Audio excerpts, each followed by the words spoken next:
Should USC practices be harder than the actual games they play in? And team chemistry is really underrated. How is this USC team's camaraderie? How's it developed so quickly with so many new faces? And I'm going to give you 3 not so bold predictions with USC now in their mock game week preparation as they get ready for Rice in 10 days when you're listening and watching this show. That's what's coming up next on Locked On USC. You are Locked On Trojans, your daily podcast on the USC Trojans, part of the Locked On Podcast Network, your team every day.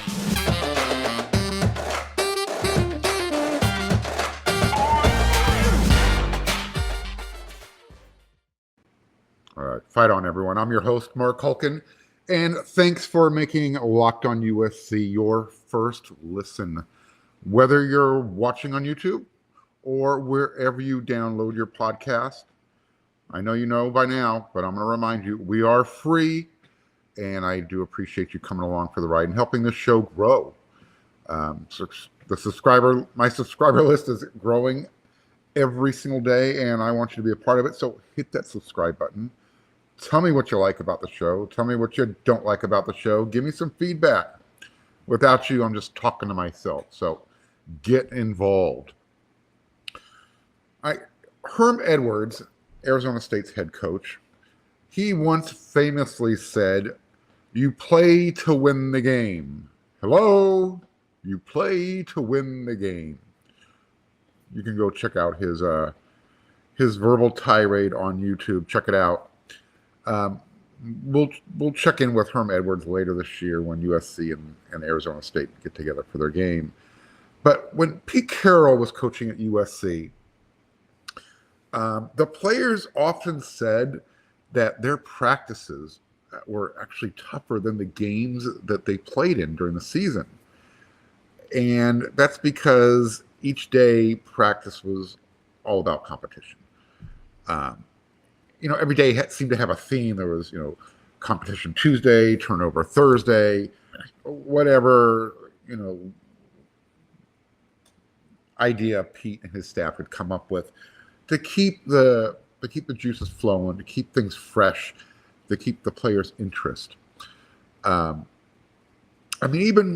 during the season, when the team would go on their road trips, the linemen, offensive linemen and defensive linemen would have a walkthrough mock game and no running was allowed. So literally, you'd have I remember, I think we were at the Nebraska away game in Lincoln, and I'm trying to remember which offensive lineman caught the ball.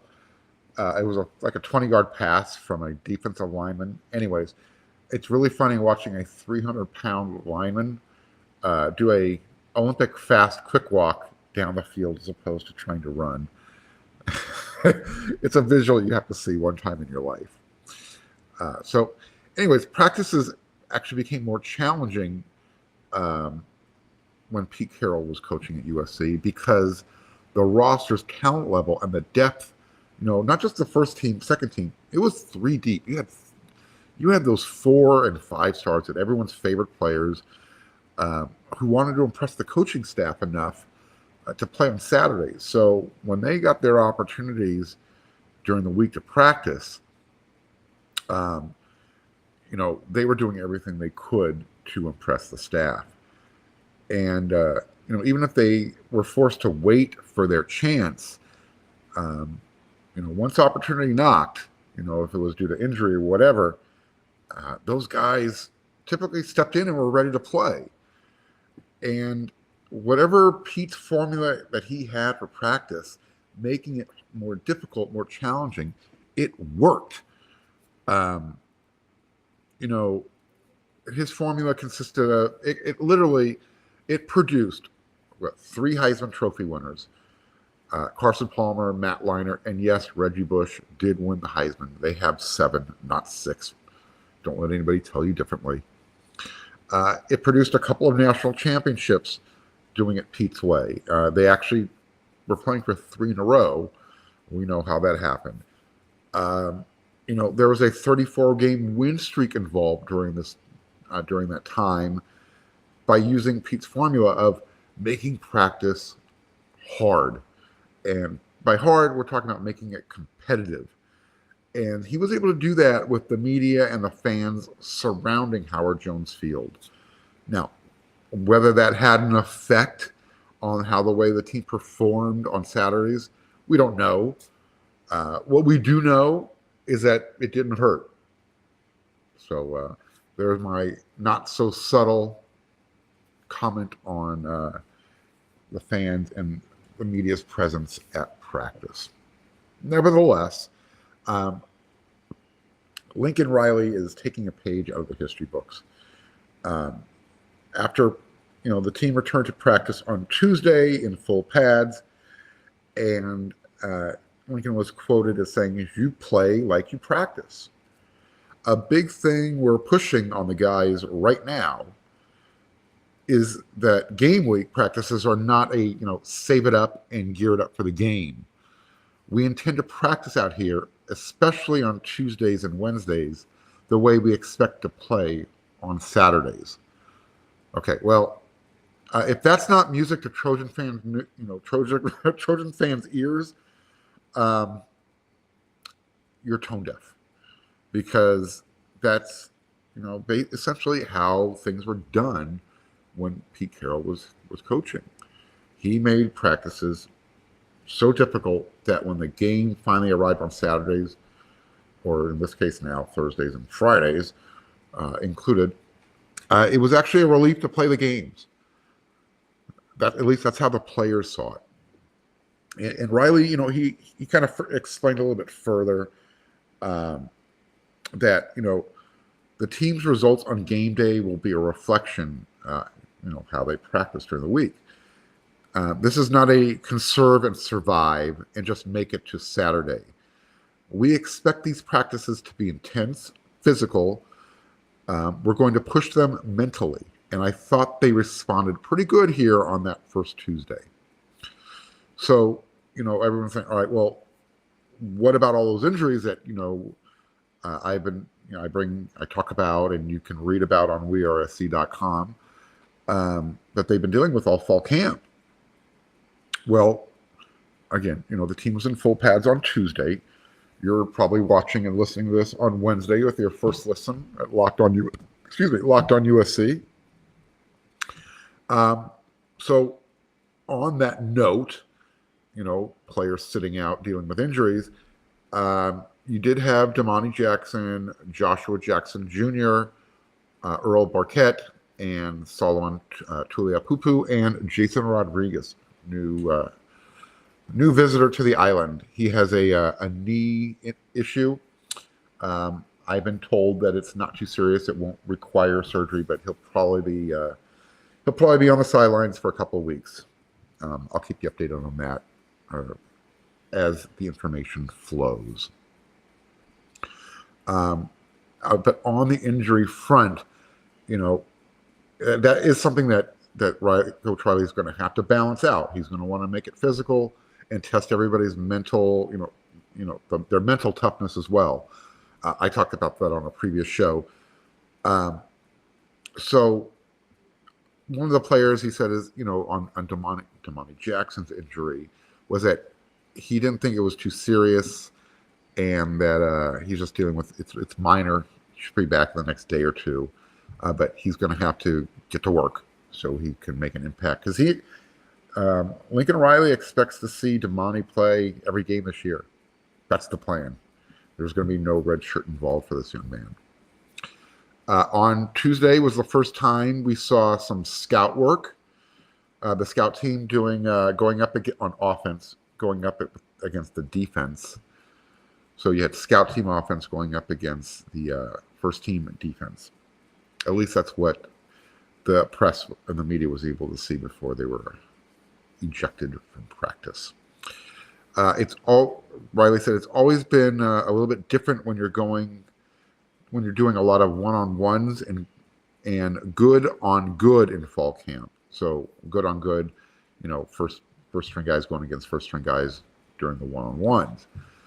You start to transition to learning to practice against the scout teams and learning to see different looks. So we're a little bit into that transition right now.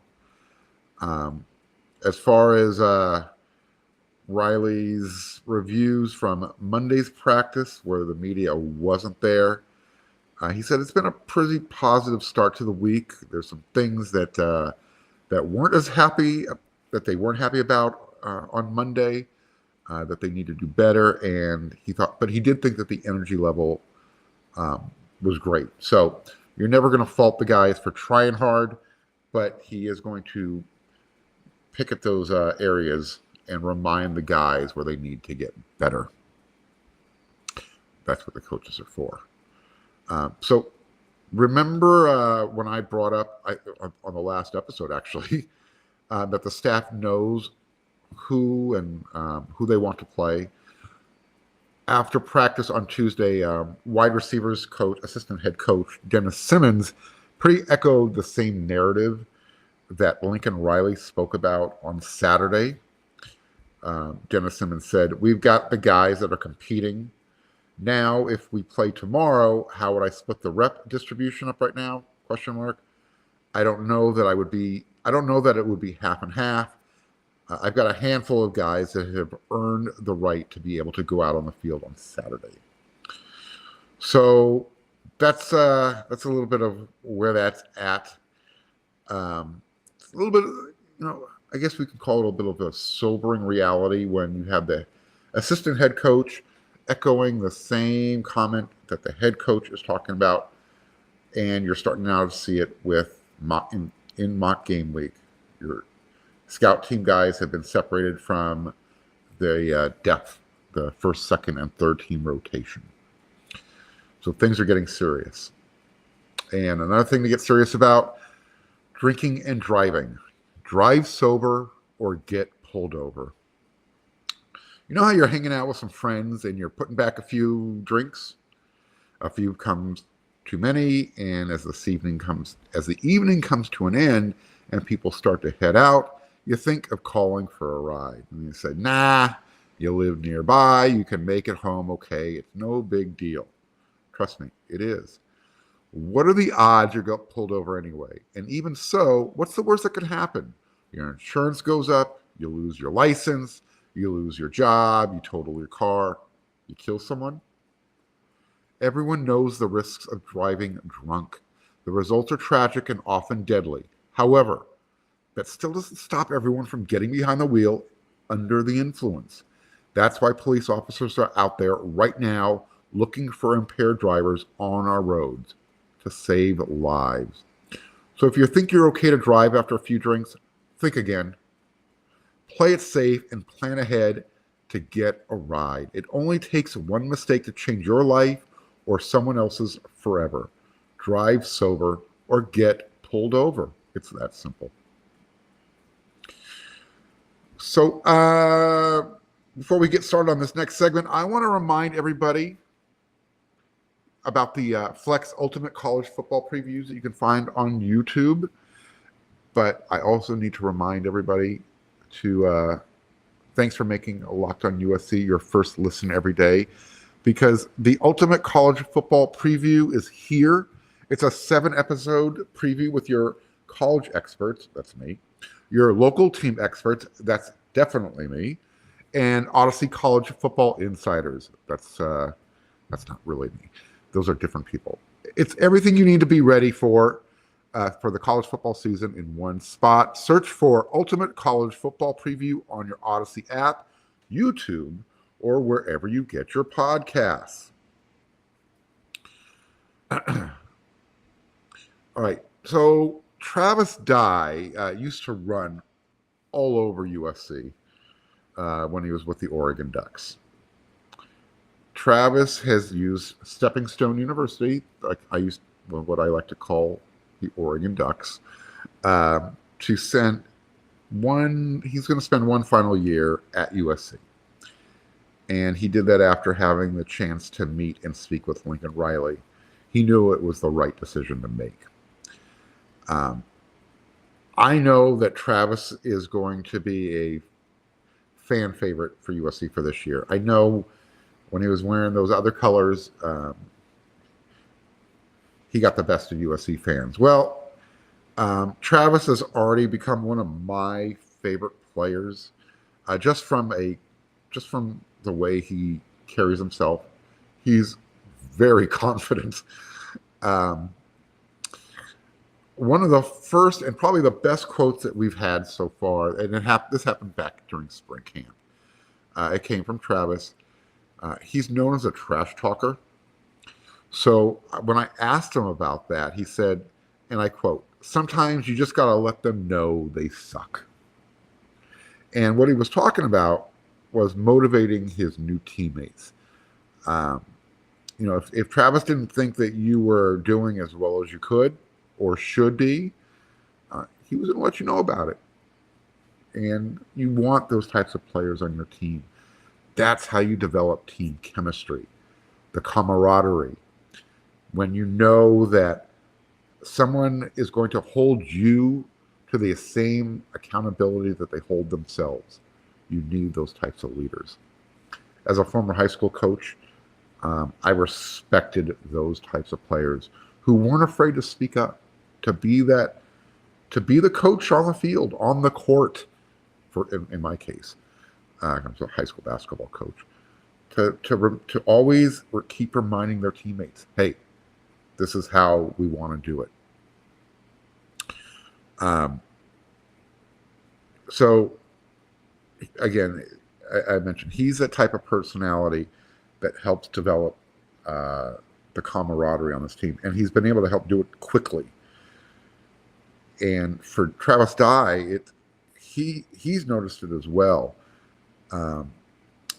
He said, quote, "Yeah, I guess it would be like with any team and he was talking about how you develop team chemistry and camaraderie. I guess it would be like it is with any team. It's about the workouts and everything you do with football, because this stuff, it's hard. It's not easy. So you grow together with the guys. But there's something different about this team." He's talking about USC. This group of guys has grew together much quicker and so much better than any group I've ever been a part of, end quote.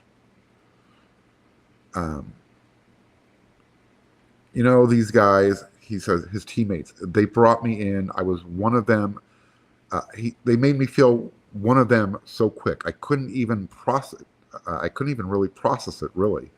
I feel like I've been here for 5 years, and I just got here, this past February, or whenever it was, end quote. And Lincoln Riley essentially said the same thing after practice Tuesday regarding the team's camaraderie and development.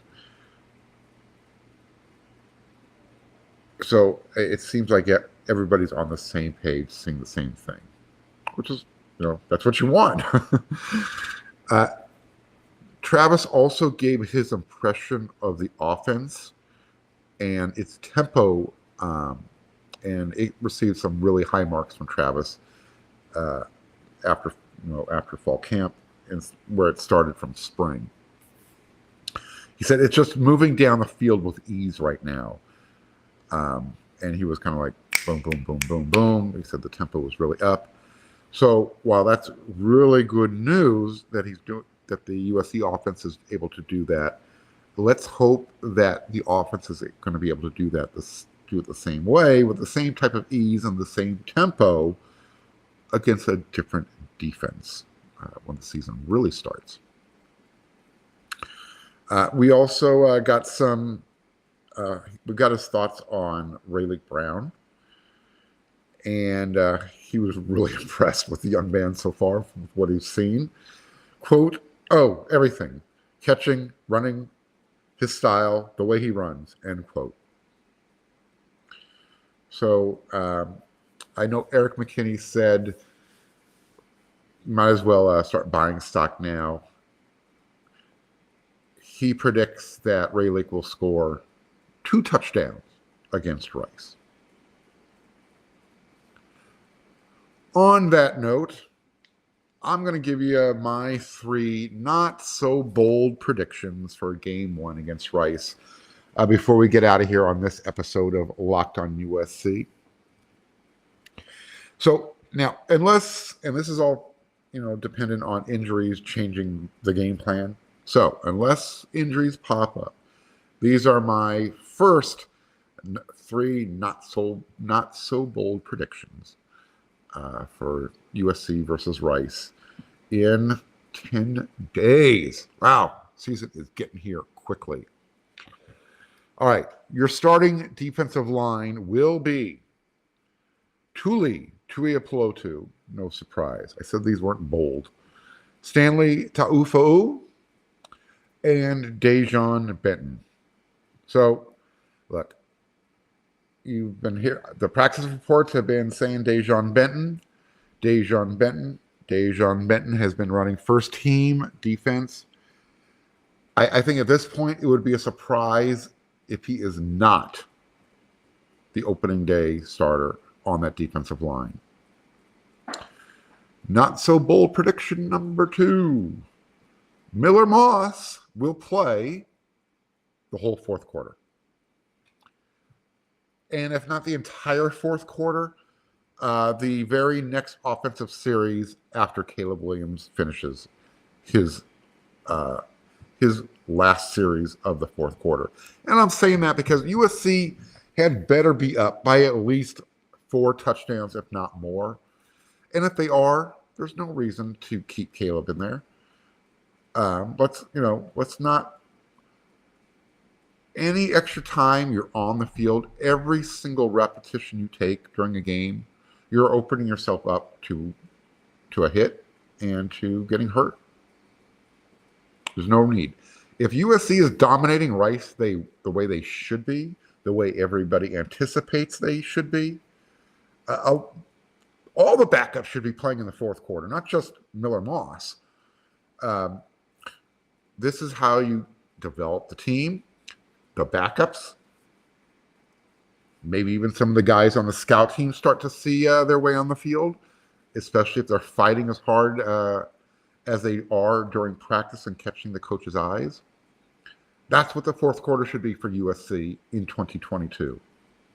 It should be about the backups. It should be about developing for the future. That's something we weren't able to see a lot of these last few years. That should change going forward.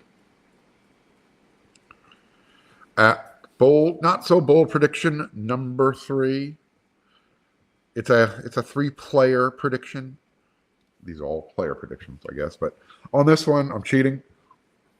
Corey Foreman, Sierra Wright, and Lake McCree will start at their respective positions. Rush end, cornerback, and H-back / tight end. So you're saying, dude, Mark, how can you go there? Especially with Corey Foreman. The guy has barely practiced. Well, he was back at it, full pads, going hard. And from what I understand, he had a really good Tuesday practice, according to reports. So we know that they want to get Corey ramped up as quickly as possible, get him in there so he can start meeting everybody's, not everybody else, Corey Foreman's own expectations. He wants to be, that number 1 defensive player that everybody tabbed him to be. So as long as he maintains good practices, stays healthy, stays on the field, and Romello Height keeps wearing that yellow practice jersey, you know what? They might not have any other choice but to let Corey start. And Lake McCree, look, we know the tight end situation is they've been battling injuries all fall. We know that Jude Wolfe will hopefully be back in October. And Josh Follow is trying to get healthy. And Ethan Ray is trying to get healthy. So Lake McCree is the future. He's young. He's been opening eyes. Lincoln Riley had some nice comments about him after practice. So I'm going to go ahead and throw him out there. again, he's one of those really tough guys, not afraid to go over the middle. And then Sia Wright, again, he's been running first team cornerback all fall, opposite Mekhi Blackman. So again, same with Benton. At this point, I think it would be a surprise if Sia Wright and Dejon Benton were not starting game 1 against Rice. All right, so we will be back again with another episode because you get Locked on USC 5 days a week. Make sure you're listening, watching your first thing you do. And then when you're done, you're going to head on over to wearesc.com and you're going to fill in the gaps with everything that I can't give you in 30 minutes or less. And then when you're done with wearesc.com, which, by the way, they've got for 1 week, you can check out all their VIP stuff for free. Then head on over to the Locked On Network and check on the Locked On Pac-12 with your host, Spencer McLaughlin. You can get all your Pac-12 news and information in 30 minutes or less. And USC will be joining the Big Ten Big Conference in a couple of years. Your host over there, Locked On Big Ten, is Nate Dickinson. Until tomorrow, everyone, fight on, and we will see you first thing, sorry about that, on Locked On USC.